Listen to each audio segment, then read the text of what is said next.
J'avais peur d'être déçu, mais au final, on s'en sort plutôt bien.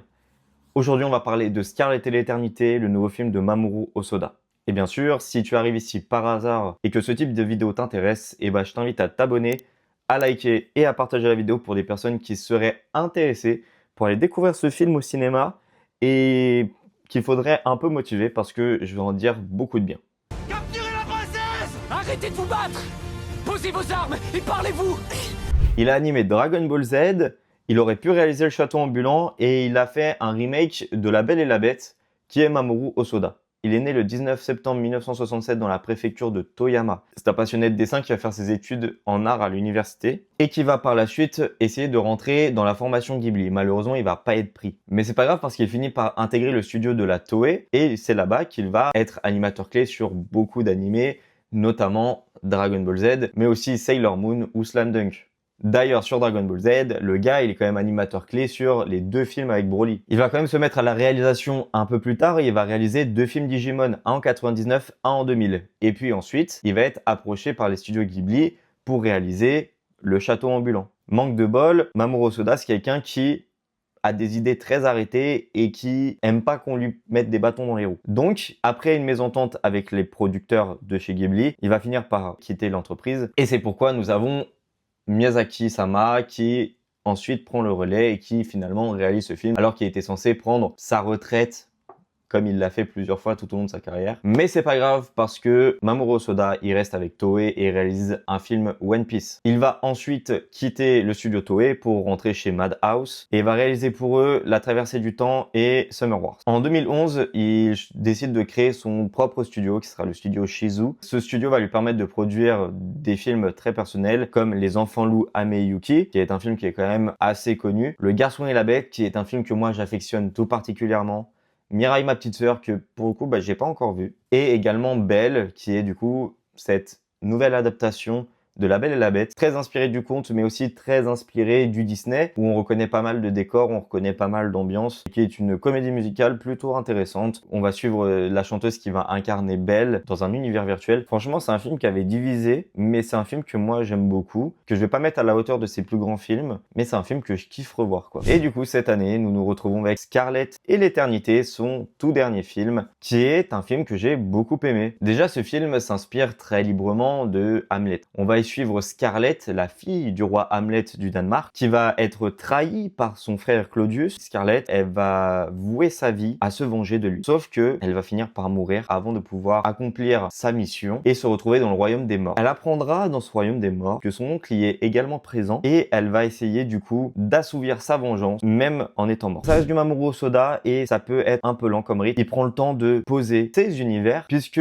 c'est un réalisateur qui a l'habitude d'avoir une dualité dans ses propos. Il va toujours utiliser 2 mondes assez distincts, le présent et le futur, ou le monde des bêtes et le monde des humains, ou le monde dans lequel on vit et un monde virtuel. Cette fois-ci, nous avons le royaume des vivants et le royaume des morts. C'est pas la seule opposition qui est faite, puisque nous allons également avoir dans notre binôme de personnages principaux, Scarlet, qui vient du Danemark médiéval, l'époque, et nous avons Ijiri, qui est un jeune homme, qui vient de notre époque contemporaine, qui vit au Japon et qui est infirmier. De là s'établit un parallèle entre les 2 personnages, puisque Ijiri en tant qu'infirmier, il est contre la violence, il veut sauver les gens, il va constamment essayer d'aider, de soigner, de guérir, il va faire le nécessaire, le maximum à chaque fois. C'est un tempérament qui contraste vraiment avec celui de Scarlet, qui elle vient d'un monde où les gens, quand ils sont pas d'accord, ils s'affrontent et ils s'entretuent. Cela va nous acheminer à un des thèmes et dilemmes du film, qui est les guerres et la paix. Et franchement, je trouve ça plutôt bien fait, hein, on va pas se mentir. J'aime énormément d'éléments qui sont présents dans ce film, cette quête de vengeance, l'idée du pardon, la remise en question. C'est un film dans lequel on ressort avec quand même beaucoup d'optimisme. C'est un film que je suis très très content d'avoir vu. J'avais vu des avis assez mitigés. J'ai quand même été curieux et je vous invite également à être curieux parce que c'est une belle histoire. J'ai beaucoup aimé certains éléments comme notamment le fait que du coup, dans ce royaume des morts, n'importe quelle personne de n'importe quelle origine, ethnie, époque puisse se rencontrer et vouloir vivre ensemble pour arriver à un but commun qui est de retrouver ce pays de l'infini, qui est la quête qui va mener la plupart des personnages dans le royaume des morts, parce que c'est un peu le paradis promis, cet endroit où du coup on pourra vivre après la mort et être en paix. Donc franchement au niveau du scénario, pas grand chose à dire, hein. C'est vraiment un film assez touchant, assez prenant, j'ai passé un très bon moment. Je vous invite vraiment à aller le voir parce que c'est aussi un film très beau graphiquement. Dans sa dualité, il va aussi nous proposer deux directions artistiques différentes. Lorsque Scarlett est vivante, on est sur de l'animation 2D traditionnelle, celle qu'on a l'habitude de voir avec Mamoru Hosoda, avec son style un peu atypique qu'on pouvait retrouver un peu dans Le Garçon et la Bête et que moi j'aime particulièrement. Mais on a aussi du coup dans Le Royaume des Morts une animation en 3D avec du cel shading par-dessus qui nous donne l'impression que c'est de la 2D. Et même si ça peut paraître un peu dérangeant au début, à savoir est-ce que c'est des plans qui n'étaient pas finis ou est-ce que c'est juste que à force on s'y habitue, le fait est que effectivement on s'y habitue. Donc même si ça vous dérange un peu au début, ça va aller tout seul après. L'animation en 3D est un choix volontaire et un choix artistique fait par Mamoru Hosoda puisque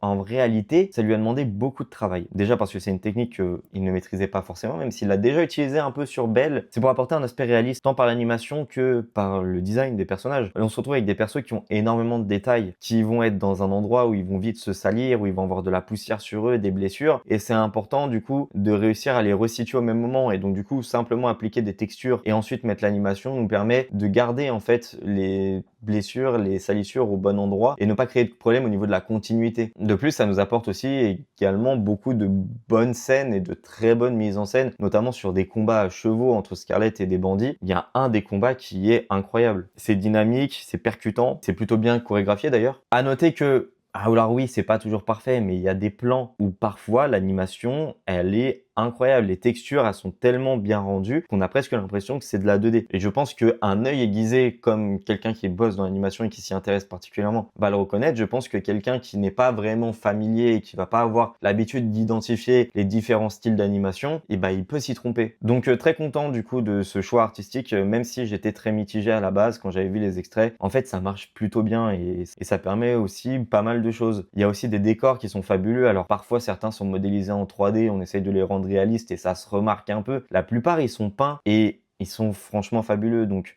en fait, je vais finir par vous dire foncez voir ce film, c'est tout. Je finirai en vous disant, léger spoiler, que lorsque cette jeune fille avec le teint assez mat se dirige vers Scarlett dans le royaume des morts et lui dit « Si j'étais une princesse, je créerais un monde où les enfants ne meurent pas », avant de se diriger vers sa mère qui a une tenue typique du Moyen-Orient. Avec ce qui se passe aujourd'hui dans le monde, ça fait écho quand même. Et pour ce message, peu importe l'origine de qui Mamoru Hosoda s'est inspiré pour ce film, c'est un message qui reste très fort, qui est pertinent et important. Rien que pour ça, allez voir ce film. Je vous y encourage grandement.